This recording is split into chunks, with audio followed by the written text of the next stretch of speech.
سندھ سے بھی پہلے۔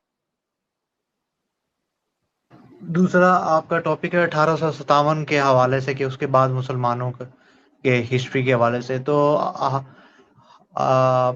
ہم لوگوں کو یہ پڑھایا جاتا ہے کہ 1857 کے بعد مسلمانوں کی ذب و حالی بہت عروج پہ تھی، اور اس کی وجہ سے جو ہے نا مسلمان بہت پیچھے رہ گئے تھے، خاص طور پر تعلیم میں۔ تو سر سید احمد خان نے اس میں بہت کلیدی کردار ادا کیا، تو کائنڈلی اس بارے میں تھوڑے سے روشنی ڈالیں کہ سر سید احمد خان کو اتنا زیادہ گلوریفائی جو کیا جاتا ہے، اس میں کتنی حقیقت ہے؟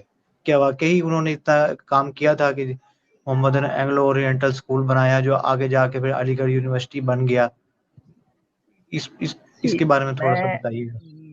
میرے جو وچار ہیں، میرے جو تھاٹ ہیں، اگر میں یہاں پہ پیش کروں تو I think that will hurt many people, وہ بہت سارے لوگوں کو تکلیف دے گا، بٹ کوئی نہیں، جو میں سمجھتا ہوں میں رکھنے کی کوشش کرتا ہوں، یہ میرا اپنا خیال ہے، کوئی مطلب یہ نہیں ہے، میں نے جو تجزیہ کیا ہے اس حوالے سے۔ تو دیکھیں، مسلمانوں کے ذب و حالی کی جو وجہ ہے نا، وہ یہ بالکل بھی نہیں ہے کہ جو عام طور پہ پیش کیا جاتا ہے، جس کو یعنی کہ ویسٹرن سینٹرک، یورو سینٹرک یا ماڈرنزم کے حوالے سے کیا جاتا ہے کہ مسلمان ماڈرنائز نہیں ہو پائے، اس وجہ سے پیچھے رہے۔ مسلمانوں کے ذب و حالی کی جو وجہ ہے وہ ہے مسلمانوں کا اتحاد ختم ہونا، مسلمانوں میں عیاشیوں کا آنا، ٹھیک ہے، محنت کا ختم ہونا، جو اسلام جو زندگی مطالبہ کرتا ہے اس زندگی سے دور جانا۔ تو مسلمانوں کے زوال میں دو بنیادی چیزیں، ایک اتحاد کا ختم ہونا، دوسرا عیاشی کا پیدا ہونا، ٹھیک ہے، یہ دو بنیادی وجہ ہے۔ اور دوسری تیسری کوئی یہ نہیں کہ تعلیم میں پیچھے رہ گئے۔ تعلیم، پتہ ہے آپ کو، تعلیم یافتہ لوگ بہت ڈرپوک ہوتے ہیں۔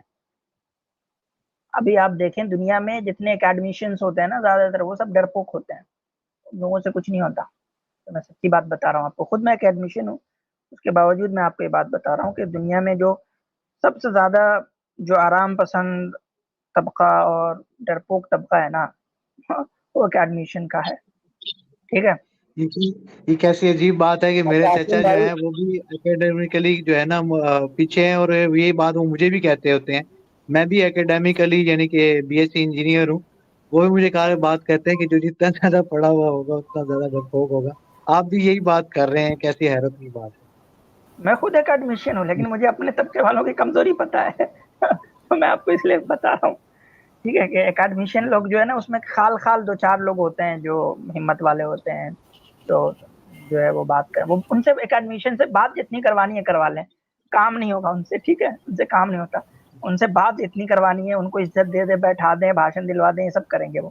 لیکن آپ ان کو گراؤنڈ ورک بولیں کرنے کے لیے، تو اس میں بہت کم لوگ ہوتے ہیں جو واقعتاً گراؤنڈ ورک کرتے ہیں، اور وہ عوام تک جو ہے نا وہ عوام کو انفلوئنس کرتے ہیں، ایسے کم لوگ ہوتے ہیں اکیڈمیشین میں، ٹھیک ہے۔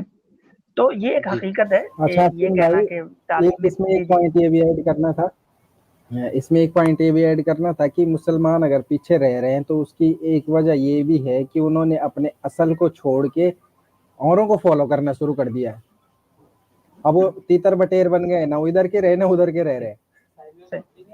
تو عثمان بھائی، میں آ رہا تھا سر سید احمد خان کے متعلق۔ تو دیکھیں، سر سید احمد خان مطلب میرے حساب سے جو یہ ہے، that can be very the strong word against ہم، یعنی کہ انڈین سب کانٹیننٹل مسلم کے ذہن کو جتنا زیادہ نقصان سر سید نے پہنچایا اتنا کسی نے نہیں پہنچایا۔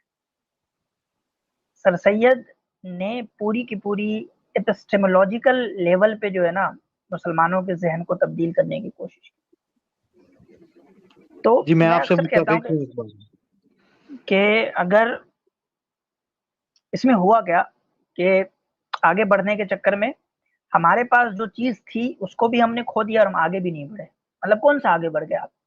آپ نے اپنے آپ کو، اپنے ایپسٹیمولوجیکل اسٹینڈ کو آپ نے چینج کر لیا، تو آپ کون سا کیا ہو گیا بتائیں؟ مثال کے طور پہ 200 سال تو ہو گئے نا آپ کو، سر سید کو 200 سال ہو گئے، ٹھیک ہے، ان کی محنت کو، ان کی جد و جہد کو ایک ماڈرنسٹ طبقہ جو ہے وجود میں بھی آ گیا ان کی وجہ سے۔ تو کیا ہو گیا؟ کیا مسلمانوں کی ذب و حالی ختم ہو گئی ہے؟ بالکل بھی نہیں ہوئی، جہاں جیسے پہلے تھے وہی ہیں، آج بھی وہی ہیں۔ تو بھائی آپ کو ایسی مثال لا کے دیں جس سے آپ پتہ چلے کہ بھائی مسلمانوں کی ذب و حالی ختم ہوگی، بلکہ آپ الٹا دیکھیں گے آپ بالکل الٹ دیکھیں گے کہ مسلمانوں نے وہاں فتح حاصل کی ہے جہاں سر سید کے کوئی اثرات نہیں ہیں یا ماڈرنزم کے اثرات دور دور تک نہیں ہے. ایسی جگہوں پہ مسلمانوں نے ویسٹرن پاور کو شکست دی ہے، ایسی جگہوں پہ دی ہے. تو تاریخ تو بالکل اس کے الٹ کہانی سناتی ہے کہ مسلمانوں کی زبوحالی اس وجہ سے ہو گئی کہ انہوں نے جو ہے وہ مغربیت کو نہیں اپنایا.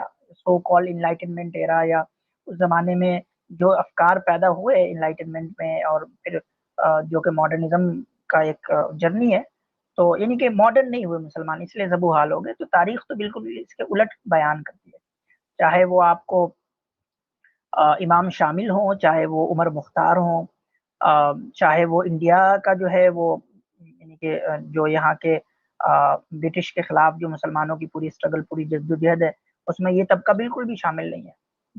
جو طبقہ سر سید احمد خان نے پیدا کیا، اس طبقے کا کوئی کنٹریبیوشن نہیں ہے انگریزوں کے کو کاؤنٹر کرنے میں، اس کے خلاف جدوجہد کرنے میں.